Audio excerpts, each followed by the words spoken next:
গরিবদের জন্য জান্নাত হাতের কাছে, একবারে কাছে, শুধু হাত বাড়াইলেই হয়। এতটুকু কাছে জান্নাত হবে। কিন্তু তারপরও অনেকে আছে পাবে না, ধরতে পারবে না, শুধু এই ছোট জীবনটার দিকে দেখা। আজকে আমরা সবাই ছোট জীবনটা দেখতেছি, 60-70 বৎসরেরটা দেখতেছি। কে কি খাবে, কে কি পড়বে, কে কি রকম ঘর বানাবে, কে কতটুকু ভালোভাবে চলবে। তো যেটা বুঝাইতেছিলাম, আল্লাহ দুনিয়ার এগুলা কিচ্ছু দেখেন না। আল্লাহ দেখে কে আল্লাহকে রাজি করলো, কে আল্লাহ রসুলকে রাজি করলো। দুনিয়ার কোনো জিনিস দেখেন না, চেহারাও দেখেন না। তাহলে আফ্রিকার বেলাল এত উপরে উঠতো না। বেলালের বাড়ি আফ্রিকা ছিল রাদিয়াল্লাহু তাআলা আনহু। বাড়ি কোনো উন্নত দেশে না, আফ্রিকার দেশে, ইথিওপিয়া, যেই দেশের বহুত মানুষ, অঞ্চলের মানুষ এখনো না খায় মারা যায়। ওই দেশের মানুষ বেলাল শুধু আল্লাহকে রাজি করছে, আল্লাহ রসুলকে রাজি করছে। যদিও সিনার উপরে পাথরের চটান আসছে, রাজি করতে যে সিনার উপরে পাথরের চটান রেখা দিছে। যদিও উত্তপ্ত বালুর ভিতরে শুইতে হয়েছে, যদিও সারা দিন মার খাইতে হয়েছে, কিন্তু এত উপরে উঠছে যে জমিনে হাঁটলে জান্নাতে পদধ্বনি হয়েছে। 3 মাস আল্লাহর রসুল থেকে দূরে থাকলে 4র্থ মাসে আল্লাহর রসুল তাকে ডাইকা যায়া নিজের জিয়ারতের জন্য নিয়ে আসছেন। জিয়ারতের জন্য নিয়ে আসছেন। কিয়ামতের দিন উঠবে তো আল্লাহর রসুলের পায়ের নিচের থেকে উঠবে, উঠে চোরা কিয়ামতের মাঠে যাবে। আল্লাহ আমলনামা চাবে না, বলবে একটা আজান শোনায় দাও। হ্যাঁ, আল্লাহর রসুলের বোরাক ধরা জান্নাতের দিকে চলতে থাকবে। সত্য এটাই, আল্লাহ কিচ্ছু দেখেন না। আল্লাহ জানেন আমাদেরকে কাকে কোথায় পাঠাইছেন, এটা আল্লাহ জানে। কাকে কোন অঞ্চলে পাঠাইছেন এটা আল্লাহ জানে। কোন মা বাবার ঘরে পাঠাইছেন আল্লাহ জানে। কে কি পড়ে এটা আল্লাহ জানেন। কে কি খায় আল্লাহ এটা জানেন। সাত জমিনের নিচে কালো রঙের পিপিলিকা যদি দেখেন, ইয়ারা দাবিমান নামলাতি সাউদা আলা সখরাতি সাম্মা ফি লাইলাতি যুলমা, গুটগুটে অন্ধকার সাত জমিনের নিচে কালো রঙের পিপিলিকার পদে পায়ে চলার আওয়াজ যদি আল্লাহ শোনেন, আর কোন পাও আগে করেন পিছে করেন এটা যদি দেখেন, তো আপনি আর আমি দুনিয়ায় কোন অবস্থায় আছি এটা আল্লাহ জানেন না? জানেন না? আল্লাহ দেখেন শুধু কে আল্লাহকে রাজি করল। জান্নাত বড় কাছে, শুধু হাত দিয়ে ধরলেই হবে। আল্লাহ সদিচ্ছায় মানুষ বানাইছেন, মুসলমানের ঘরে জন্ম দিছেন। 3-3 বার আপনার আমার উপরে হাত লাগায়া উম্মতে মুহাম্মদী বানাইছেন। 3-3 বার কুদরতি হাত লাগাইছেন। জন্ম লগ্নে একবার লাগাইছেন, বাসাই লগ্নে একবার লাগাইছেন। কুনতুম খায়রা উম্মা, যখন এই কি বলে এটাকে লেবেল লাগান তখন একবার লাগাইছেন। আল্লাহ সদ ইচ্ছায় মানুষ বানাইছেন, মুসলমান বানাইছেন, সর্বশ্রেষ্ঠ নবীর উম্মত বানাইছেন। জানেন না আপনাকে কোথায় উঠাইছে? সহজ করছে, কোনো কঠিন করেন নাই। সত্য এটাই। যদি আল্লাহকে রাজি করতে পারি, আল্লাহর রসুলকে রাজি করতে পারি, আল্লাহ খুশি, আল্লাহর রসুল খুশি, আমার বিশ্বাস এই বাটিপাড়ার মানুষ কিয়ামতের দিন উঠবে আর ফেরেশতারা কানে কানে বলবে, ইনতালিকু ইলাল জান্নাতি বিগাইরি হিসাব ওয়ালা কিতাব, যাও, হিসাবও নাই কিতাবও নাই, জান্নাতে চলো। দুনিয়াতে কষ্ট বহুত করছো, সর্বদিকে করছো, এখন 500 বৎসর জান্নাতের নেয়ামত ভোগ করো, তারপরে আমরা ধনীদেরকে যাইতে দিব। 500 বৎসর তোমরা ভোগ করবে, তারপরে ধনীরা যাবে, এর আগে যাওয়ার সুযোগ নাই। আমার তাও খামসুমিয়াতি আম হাত্তা ইয়াদখুলাল আগনিয়া। সত্য এটাই। জান্নাত বড় কাছে, মজার জায়গা বড় কাছে, বেশি কিছু লাগবে না। আল্লাহকে রাজি করা, রসুলকে রাজি করা, এটাই আল্লাহ দেখবেন। কে আল্লাহকে রাজি করছে, কে আল্লাহ রসুলকে রাজি করছে, আর কিচ্ছু দেখবেন না। যদিও মাথার ভিতরে ঢুকা আছে দুনিয়া, এই ছোট জীবনটা যে রাজি করবে, গরিব থেকে গরিব করুক, ধনী থেকে ধনী করুক, বেলালের মতো কৃতদাস করুক, রাবেয়ার মতো কৃতদাস করুক, সেই আল্লাহর কাছে দামি হবে। এটাই দেখা হবে, আর কিচ্ছু দেখা হবে না। যদি প্রশ্ন আসে আল্লাহকে রাজি করব কি দিয়া, গরিবের জন্য আল্লাহকে রাজি করা অনেক সহজ, অনেক সহজ, প্রত্যেকের জন্যই সহজ, ধনীর জন্যও সহজ। আসতেছে সামনে রমজান, ধনী যদি গরিবের উপরে সহানুভূতি দেখাইল, এক রমজানে জান্নাত তার নামে লেখা দলিল আল্লাহ হাতে ধরায় দিবে। দুনিয়ার দলিল পাইতে 6 মাস 1 বছর অপেক্ষা করতে হয়, জান্নাতের দলিল পাইতে 1 সেকেন্ডও অপেক্ষা করতে হয় না। ধনী যদি গরিবের উপরে সহানুভূতি দেখাইল, আসতেছে রমজান, ধনী যদি গরিবরে ডাইকা ডাইকা পানি দিয়েও ইফতার করাইল, তাইলেও জান্নাত আল্লাহ লেখা দিয়া দিবে। আল্লাহকে রাজি করা কঠিন না, সহজ। সহজ আল্লাহকে রাজি করা, বড় সহজ। গরিবের জন্য তো আরো সহজ, যুবকের জন্য তো আরো সহজ, নারীর জন্য তো আরো সহজ, প্রত্যেকের জন্য সহজ। গরিবের জন্য বেশি কিছু করতে হবে না। ঈমান তো মাতৃ কোলে দিয়া পাঠাইছেন, মুসলমানের ঘরে আল্লাহ সদ ইচ্ছায় পাঠাইছেন। শুধু বাকি রইল 2টা, ঈমান বানাও, নামাজ পড়ো, রোজা রাখো, বাস। ঈমান ধরে রাখো, হারায় যেন না যায়। দামি জিনিস যেরকম বুকে ধরে রাখে, ঈমানটা বুকের ভিতরে ধরে রাখো। মুসলমানের ঘরে আল্লাহ পাঠাইছেন, ঈমান দিয়া পাঠাইছেন, ঈমানটাকে ধরে রাখো। 5 ওয়াক্ত নামাজ পড়ো, রমজানের রোজা রাখো। মুতু আদখুলু জান্নাত রব্বিকুম, মরো আর সিধা জান্নাতে যায় ঢোকো। জানি না বুঝাইতে পারতেছি কিনা। কিচ্ছু চায় না আল্লাহ, দুনিয়ার কিচ্ছু দেখেন না। যদি দেখতেন তাহলে হাজারো কাহিনী কোরআনে আছে। তাইলে আল্লাহ নবীর স্ত্রীর দিকে দেখতেন যে আমি নবী বানাইলাম, রসুল বানাইলাম, তার স্ত্রীকে দোজগে দেই তো দেই কি করা। নূহ আলাইহিস সালামের স্ত্রী জান্নাতে যাবে না, দোজগে যাবে। লূত আলাইহিস সালামের স্ত্রী জান্নাতে যাবে না, দোজগে যাবে। যদি আল্লাহ দেখতেন তাহলে যাকে এত বড় মাহবুব বানাইলেন, মাহবুব, মাহবুব চিনেন অর্থ কি? মাহবুব অর্থ কি? প্রিয়, বন্ধু। মাহবুব অর্থ অন্যটা। মাহবুব অর্থ হলো যার ইচ্ছার দিকে তাকায় থাকা হয়, যার ইচ্ছার দিকে, ইচ্ছার দিকে তাকায় থাকা, বোঝেন? তার পছন্দই পছন্দ, তার ইচ্ছাই ইচ্ছা, একের নাম মাহবুব। এই জন্য আল্লাহ বলছেন সাউফা ইউতিকা রাব্বুকা ফাতারদা। বন্ধু, আমরা আপনার ইচ্ছা দেখি, ইচ্ছা গঠনেও বন্ধুর ইচ্ছা দেখছেন। আল্লাহর রসুলকে যখন তৈরি করছেন, আমাদেরকে তৈরি করছেন আল্লাহর ইচ্ছা মতো, বন্ধুকে আল্লাহর ইচ্ছা মতো না। গঠনের ভান্ডার দিয়া বলছেন আপনি যেইটা বলবেন ওটা খালি লাগায় দিব, আপনি পছন্দ করবেন, আমরা লাগাইতে থাকবো। এটার নাম হইল বন্ধু, হাবিব।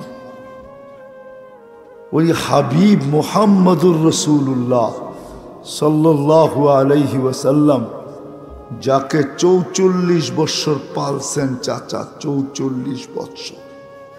আবু তালেব 44 বৎসর পালছেন। পাশে রাইখা পালেন নাই, বুকে রাইখা পালছেন। বুকে রাইখাও পালেন নাই, বুকের ভিতরে ঢুকায়া পালছেন। চাচা, আপন চাচা, একই রক্ত, দুই শিরায় উপশিরায়। সত্য এটাই, সত্য এটাই। তাহলে আবু তালেবের বিরাট বড় একটা মর্যাদা আল্লাহর কাছে হইতো। আল্লাহ সম্পর্ক দেখেন নাই, 2-3টা দেখাইলাম। তাইলে কোনো দিন নবীর স্ত্রী দোজগে যায় তো যায় কি করে? ফেরাউনের স্ত্রী জান্নাতে যায় তো যায় কি করে? ফেরাউনকে দুনিয়ার ভিতরে একক ব্যক্তি, যার মতো দাবি কেউ করে নাই, কিয়ামত পর্যন্ত সচরাচর দাবি কেউ করবে না। আনা রব্বুকুমুল আ'লা, আমি তোমাদের খোদারও বাবা। যে নিজেকে আল্লাহর বাবা বলে দাবি করত, তার স্ত্রী কোনোদিন জান্নাতে যাওয়ার সুযোগ ছিল না। ছিল নাকি? স্ত্রী চিনেন কাকে বলে? চিনেন কাকে বলে? যার কোনো অঙ্গ স্ত্রী কাকে বলে জানেন? যার কোনো অঙ্গ স্বামীর কাছে লুকায়িত থাকে না। থাকে নাকি? স্বামী কাকে বলে জানেন? যার কোনো অঙ্গ স্ত্রীর কাছে লুকায়িত থাকে না। যারা এক বালিশে, এক খাটে, এক ল্যাপের ভিতরে ঘুমায়, দুইজন হয়ে না, একজন হয়ে ঘুমায়, যাকে আল্লাহ পোশাক বলছেন। ফেরাউনের স্ত্রী কোনোদিন জান্নাতে যাওয়ার সুযোগ হতো না যদি আল্লাহ সম্পর্ক দেখতেন। আল্লাহ এগুলা কিচ্ছু দেখেন না। এই জন্যই আসিয়ার জান্নাতে যাওয়ার সুযোগ হয়েছে। ফেরাউনের বাড়ির কৃতদাসী কোনোদিন জান্নাতি হইতো না। ফেরাউনের বাড়ির কৃতদাসী কোনোদিন জান্নাতি হতো না। শুধু জান্নাতি হয় না, এখনো কবর থেকে সুঘ্রাণ বাহির হয়। ওই দিন থেকে, যেই দিন থেকে কবরে দিছে, বাহির হওয়া শুরু হয়েছে, কিয়ামতের সকাল পর্যন্ত সুঘ্রাণ বাহির হবে। এই সুঘ্রাণ কোনোদিন শেষ হবে না। আপনি বলবেন এত ঘ্রাণ পাইল কোত্থেকা? সত্য তো এটাই, হাদিসে আছে, তোমার কবরেও আসবে। 70টা দরজা জান্নাতের দিকে খোলা হবে, আর সুঘ্রাণ আর ঠান্ডা বাতাস পাঠানো হবে। ওই জান্নাতের ঘ্রাণই এখনো বাহির হইতেছে, কিয়ামতের সকাল পর্যন্ত বাহির হবে। ওই জায়গা দুনিয়াতে এখনো চিহ্নিত আছে, রাখা আছে। হাজারো মানুষ ডেলি শুধু ঘ্রাণ নিতে যায়, ঘ্রাণ নিতে। সত্য এটাই। আল্লাহ কিচ্ছু দেখবেন না। আল্লাহ দেখবে কে আল্লাহকে রাজি করলো, কে আল্লাহর রসুলকে রাজি করলো, কে আল্লাহ পাইলো, কে আল্লাহর রসুল পাইলো, কোন বয়সে পাইলো, এটাও আল্লাহ দেখবেন না যে কোন বয়সে পাইলো। যদি কোন বয়সে পাইতো আল্লাহ দেখতেন, তাহলে এই কথা হাদিসে কোনোদিন আসতো না। হাত্তা ইউগারগির, কণ্ঠনালীতে রু আসার পূর্ব মুহূর্ত যদি হুশ ফিরে আর হাত উঠায় বলে মালিক মাফ করা দে না, তো বলতে দেরি, আল্লাহ মাফ করতে দেরি করবে না। বৃদ্ধ শেষ রাত্রে উঠা খালি হাত উঠায়া বলতে দেরি, কিচ্ছু আমার কাছে নাই, সব হারায় ফেলছি দুনিয়ার পিছনে, আপনার কাছে হাত তুললাম। সবার কাছে হাত পাতলে কেউ দেয় না, আপনার কাছে হাত তুললাম, আপনি খালি ফেরত দিয়েন না। আল্লাহর রসুল বলে এরকম মাফ করে যেরকম তার মা তাকে এই মুহূর্তে জন্ম দিল। আল্লাহ দেখবে কে আল্লাহকে রাজি করলো, আল্লাহ রসুলকে রাজি করলো। আসেন, কথা অনেক হইলে যে অনেক কিছু হবে এমন না। অল্প যদি হয় আর যদি দিলে গাইথা নিতে পারি তাহলে অল্পই যথেষ্ট হবে। রমজান তো শুধু রোজার মাস না, রমজান তো জাকাতেরও মাস। যদিও আমরা বানায় নিছি, আসলে মুসলিম বিধানে জাকাতের মাস হলো শাবান। হ্যাঁ, জাকাতের মাস। এটার ভিতরে একটা যুক্তি আছে, কি জানেন? গরিবকে যদি আপনি শাবানে দিতেন তাহলে সে রমজানটা ওই টাকা দিয়া ভালো মতে কাটাইতে পারতো, আপনার কাছে হাত পাইতা ফিরতে হতো না। এটা একটা লজিকলি জিনিস ছিল, যুক্তিসঙ্গত। জাকাতটা যদি আপনি শাবানে দিতেন তাহলে রমজানে সে সময়টা ভালো কাটাইতে পারতো, কারো কাছে হাত পাততে হতো না। এই যে সে এখন হাত পাততেছে কেন? আপনি জাকাত দিবেন রমজানে, ঠিক না? তারপরও তো পুরা হিসাব করে দেয় না। হিসাব করে দেয় নাকি? হ্যাঁ, মুসলমান যদি পুরা হিসাব করে জাকাত দিত, জাকাতকে তো আমরা মনে করি জরিমানা, ঠিক না? কি? হ্যাঁ, কি মনে করি? সত্য তো, হাদিসই আছে। আল্লাহ রসুল বলছে একদিন আসবে আমার উম্মত জাকাতকে জরিমানা মনে করবে। যেদিন জাকাতকে জরিমানা মনে করবে ওই দিন তোমাদের জন্য ধ্বংস অনিবার্য। বিপদ এমনি আসে না, যাহারাল ফাসাদু ফিল বাররি ওয়াল বাহর বিমা কাসাবাত আইদিন নাস। দুর্যোগ এমনি আসে না, আর বিপদ এমনি শুধু শুধু আসে না। আমরা হাতে টাইনা নিয়ে আসি দুর্যোগ, বিপর্যয় আমরা নিয়ে আসি। জাকাত তো হিসাব করে দেয় না। বড়লোক হইয়া ভাবে আমি বড়লোক হয়েছি, আমাকে কে বড়লোক বানাইছে, ঠিক না? বড়লোক কে বানাইছে? হ্যাঁ, বড়লোক করে জিজ্ঞাসা করেন, বাড়িওয়ালারে জিজ্ঞাসা করেন বাড়িওয়ালা কে বানাইছে আপনাকে, সে বলবে আমি হয়েছি। আমি না বাড়ি বানাইলাম, পিছনে যে আল্লাহ আছে এটা ভুলেই যায়, ঠিক না? বড়লোককে বড়লোক কে বানাইছে? আগনা ও আফকার। আল্লাহ বলে ধনী তোকে কে বানাইলো, গরিব তোকে কে বানাইলো? ধনীকে ধনী কেন বানাইলেন, গরিবকে গরিব কেন বানাইলেন, এটাও কারণ আছে। এত সময় নাই, এটারও কারণ আছে। এই জন্যই কিতাবে আছে লাউলাল ফুকারা লাহালাকাল আগনিয়া। গরিব যদি না থাকতো তাহলে ধনীদেরকে টিকার কোনো সুযোগ ছিল না। ধনীদেরকে জমিন খায়া ফেলতো, জমিন কাউর খাওয়া দরকার ছিল না। সুন্দরবনের থেকে প্রাণী আসার দরকার ছিল না, আমাজনের থেকে প্রাণী আসার দরকার ছিল না। জমিন তাদেরকে খায়া ফেলতো, রাস্তায় হাঁটতো আর খায়া ফেলতো।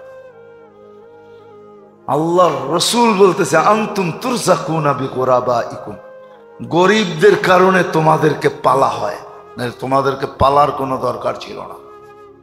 গরিবদের কারণে বলছে, ডাইরেক্ট গরিবদেরকে দেন না কেন? এটারও জবাব আছে। ডাইরেক্ট যদি আল্লাহ গরিবদেরকে দিয়া দেয় তাহলে এরা বাদ পড়া যাবে, এদের বাঁচানোর আর কোনো সুযোগ থাকবে না। এই জন্য গরিবের মাধ্যমে ধনীকে আল্লাহ বাঁচান। রমজান প্রতি বৎসর আসে, আর প্রতি বৎসরই যতদিন দুনিয়া থাকবে ততদিন আসতে থাকবে, আর এটাই চিরাচরিত সত্য। অতীত আসতেছিলেন, ভবিষ্যতে যদিও বাঁচা থাকি তাইলে ভবিষ্যতেও রমজান আসতে থাকবে। রমজান আসতে আর আসতে থাকবে এটা প্রশ্ন না। প্রশ্ন হলো আমি কতটুকু রমজান দ্বারা উপকৃত হলাম।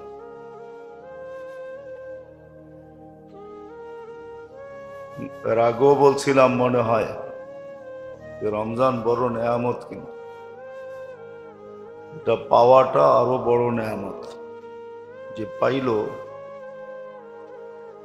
রমজান নেয়ামত, আর পাওয়াটা হলো আরো বড় নেয়ামত।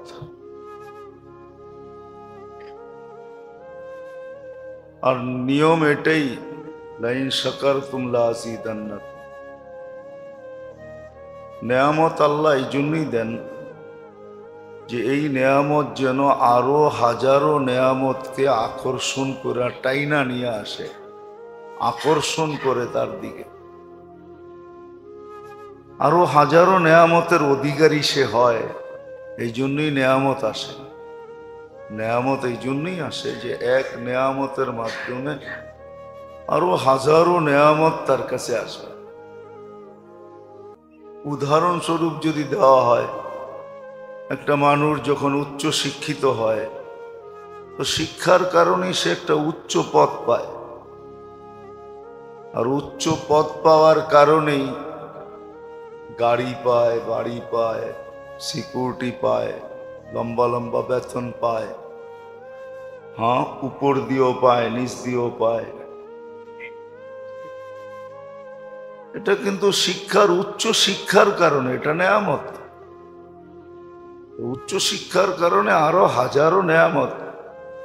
আপনিও যায়া আমিও যায়া স্যার স্যার বলতে বলতে গলা শুকাইতে থাকি, ঠিক না? হ্যাঁ, হাজারো নেয়ামত তার দিকে আসতেছে, দাবিত হইতেছে। আমি নেয়ামতই বললাম, অন্য কিছু বললাম না। নেয়ামত হিসাবেই বুঝাইতে চেষ্টা করলাম। ঠিক রমজানও নেয়ামত, এটা পাওয়াটা আরো নেয়ামত। ভাবলে বোঝা যাবে রমজানের বাহিরে সমস্ত আবাদতের সারি ভিন্ন ছিল। সারি বোঝেন তো? সারি বোঝেন না? আবার পড়ার সারি বুঝেন না?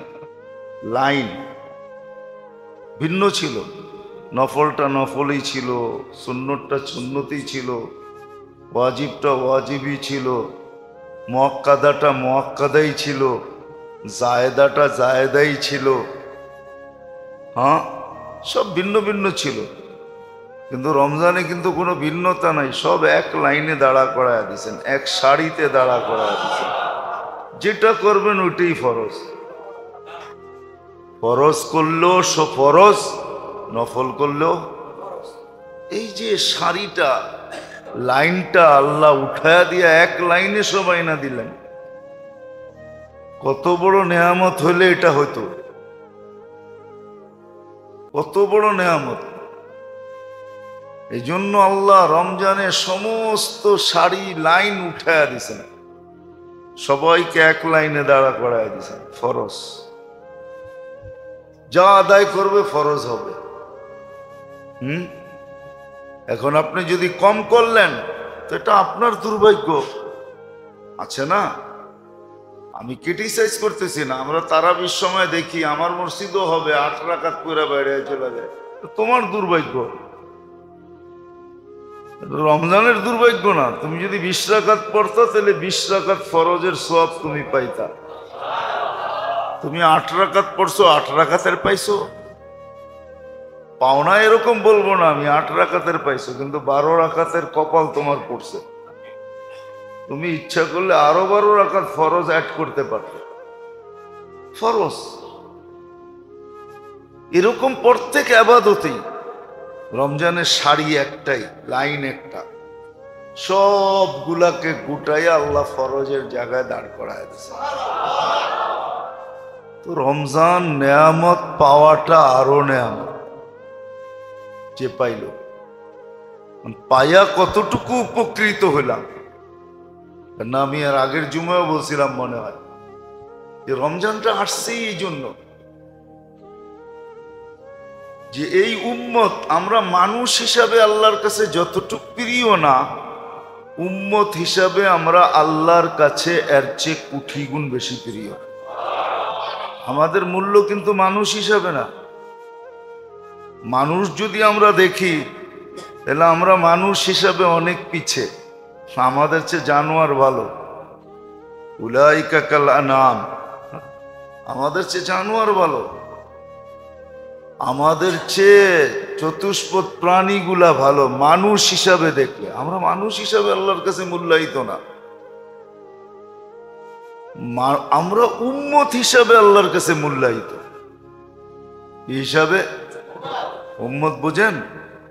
আর উম্মত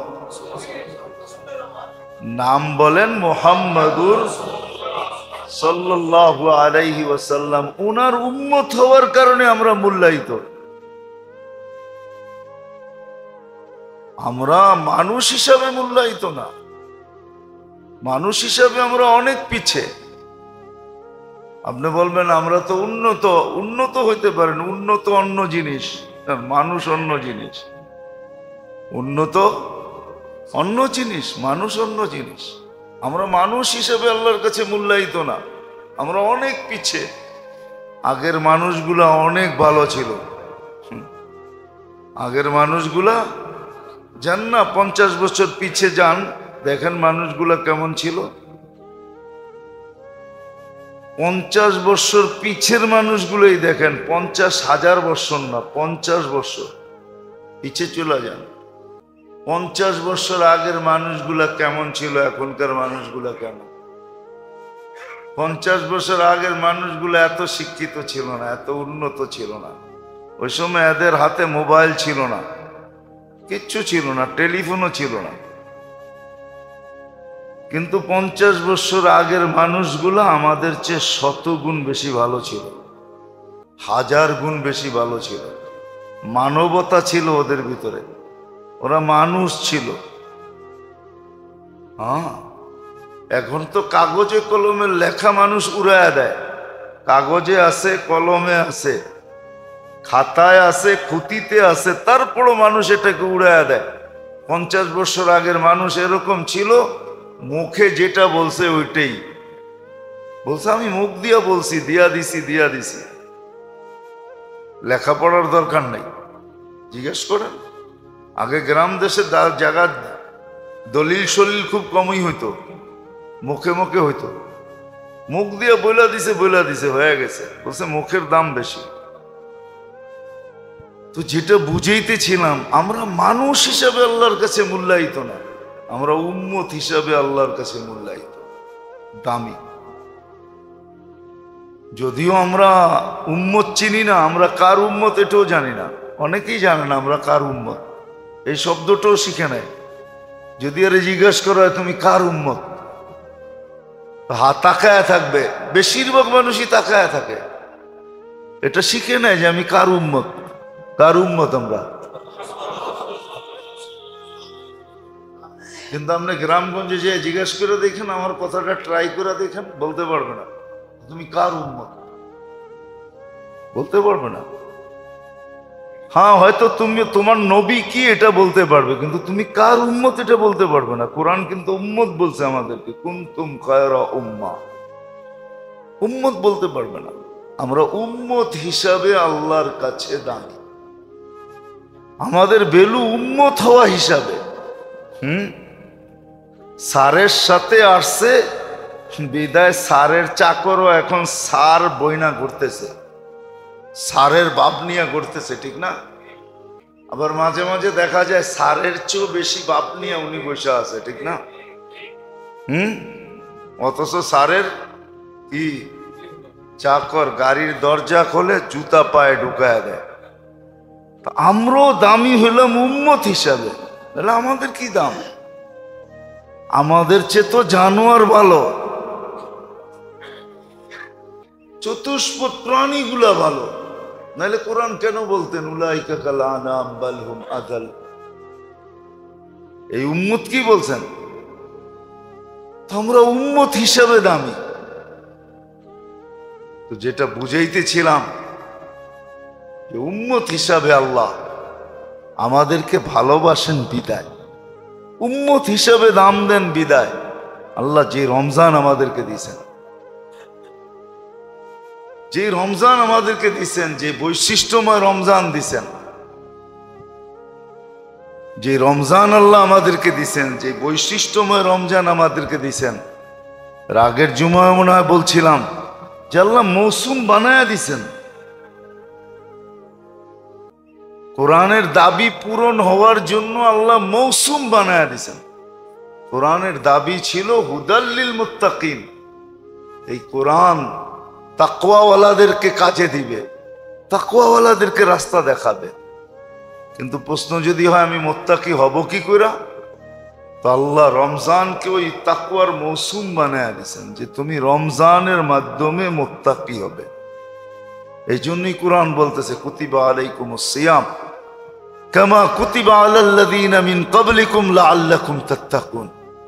একটা মানুষ মুত্তাকি হওয়ার মৌসুম হইল রমজান। আর এটাকে আল্লাহ মৌসুম বানায়া দিছেন, পরিবেশ বানায়া দিছেন। এই জন্য এই কথা ছিল সত্য, রমজান আর কোরআন এটা দুইটা কিন্তু এক সুতায় গাথা। যদিও সারা বৎসর আমাদের কোরআনের সাথে কোনো সম্পর্ক থাকে না, বলে আমি পড়তে পারি না। আরে আপনি পড়তে পারেন না তাতে কি আসে যায়? আপনি ডেলি কোরআনকে নিয়ে মহব্বত করেন, চুমা দেন, বুকে জড়ান, হাত বুলান, কোরআনকে মহব্বত করেন ডেলি, তাইলেও তো সম্পর্ক হইল। এটাও তো করে না, সারা বৎসরে কোরআন ছুঁয়া দেখে না, অথচ কোরআন রমজান এক সুতায় গাথা। কোরআনের দাবি পুরা করার জন্য রমজান, আর রমজান এত দামি কেননা এর ভিতরে কোরআন, এই জন্য এত দামি। এত দামি, ইন্না আনজালনাহু ফি লাইলাতুল কদর, আল্লাহ লাইলাতুল কদরের ভিতরে কোরআন নাযিল করেছে। এই জন্য রমজান এত দামি, রমজান মাস এত দামি। শাহরু রমাদান আল্লাযী উনজিলা ফীহিল কোরআন, কোরআন আসছে, কোরআন আমাদের জন্য আসছে। কি জিনিস আসছে এটা তো ভাবলে, চিন্তা করলে, পড়লে, শিখলে তারপরে বুঝে আসবে যে কোরআন আসছে কি, কি দিছে আল্লাহ। আবার বইলেও দিছে, কিন্তু দুইটা শব্দ যদিও হাদিসের, একটা বলছে শাফিউন মুশাফফা, কোরআন তোমার জন্য সুপারিশ করবে, আর কোরআনের সুপারিশ গ্রহণ করা হবে, দুটোটাই গ্যারান্টি যুক্ত। কোরআন যদি তোমার পক্ষে সুপারিশ করে তাহলে সুপারিশটা কি গ্রহণযোগ্য, গ্রহণ আমরা করবই করব। শাফিউন, কোরআন তোমার জন্য সুপারিশকারী হবে, অর্থাৎ কোরআন তোমার পক্ষে যাবে। এই জন্য আরেক হাদিসও আছে, কোরআনুন হুজ্জাতুল লাকা ওয়া আলাইকা, কোরআন তোমার পক্ষে যাবে নাইলে বিরুদ্ধে যাবে। হ্যাঁ, এই জন্য তো আল্লাহ রসুল কিয়ামতের দিন এটা বলবে না যে এরা আমার বিরুদ্ধে চলে গেছে, এটা বলবে না যে আমি যা বলছি এটার বিরুদ্ধে চলে গেছে। কিয়ামতের দিন আল্লাহ রসুল মোকদ্দমা যেটা দায়ের করবেন, আমাদের বিরুদ্ধে যে কেস করবেন, এই কেসের প্রথম শিরোনাম থাকবে রব্বি ইন্না কওমি ইত্তাখাযু হাযাল কুরআনা মাহজুরা। শিরোনাম এটাই থাকবে, আল্লাহ আমার উম্মত এই কোরআনকে পিছে রেখে দিয়েছে, পিছে, আগে রাখে নাই। অথচ হাদিসে আছে মান জাআলাহু আমামাহু কাদাহু ইলাল জান্নাহ, যে কোরআনকে আগে রাখবে কোরআন তাকে টানতে টানতে জান্নাতে নিয়ে যাবে, হাকাইতে হাকাইতে জান্নাতে নিয়ে যাবে, পাহারা দিতে দিতে জান্নাতে নিয়ে যাবে। আমি তো বলি কোরআন মাথায় উঠায়া জান্নাতে নিয়ে যাবে, অথচ সারা বছর আমাদের কোরআনের সাথে কোনো সম্পর্ক নাই। এমনকি কোরআনের মাস রমজান, এই সময়ও কোরআনের সাথে কোনো সম্পর্ক নেই। তারাবিতে যে সবুরের সাথে শুনবে এরম লোকের সংখ্যা খুব কম। প্রথম 2-3 দিন খুব ছিল, মনে হয় এরকমই। আপনারা দেখছেন কিনা জানি না, আপনাদের এখানে আসে না মনে হয়, কেননা বুড়িগঙ্গায় ওই জোয়ার আসে না, আমাদের দেশে আসে। গ্রাম অঞ্চলে, দক্ষিণ অঞ্চলে, নদীমাতৃক এলাকায় আসে। হঠাৎ জোয়ারের আগে হঠাৎ জোয়ার আসে, তো পানিটা ঢেউয়ের সাথে আগে দৌড়াইতে থাকে। যখন বড় নদীর ভিতর থেকে ছোট নদীতে ঢোকে, তো পানিটা উঁচা হয়ে ঢেউয়ের আকৃতিতে কি করতে থাকে, দৌড়াইতে থাকে। আর এই দৌড়ানোর কারণে দুই কূলে যখন যে বাড়ি খায়, তখন অনেক কিছু এটার সাথে বাইসা আসে। তো ঠিক মনে হয় রমজানের সর্বপ্রথম 2-3 দিন মুসল্লি দিয়া মসজিদ ভরা ছিল, ওই ঢেউয়ের সাথে কিছু আইসা ঢুকে গেছে। হঠাৎ শয়তান বন্দী হয়েছে, তো হঠাৎের কারণে ধাক্কায় কিছু ঢুকে গেছে ভিতরে, ঢুকে গেছে, আবার খালি হয়ে গেছে। এখন খালি না? কি বলেন? এখন আবার খালি। প্রত্যেক মসজিদ এখন আবার খালি। ফজরে দেখলে বোঝা যায়, তারাবিতে খালি হয়ে গেছে।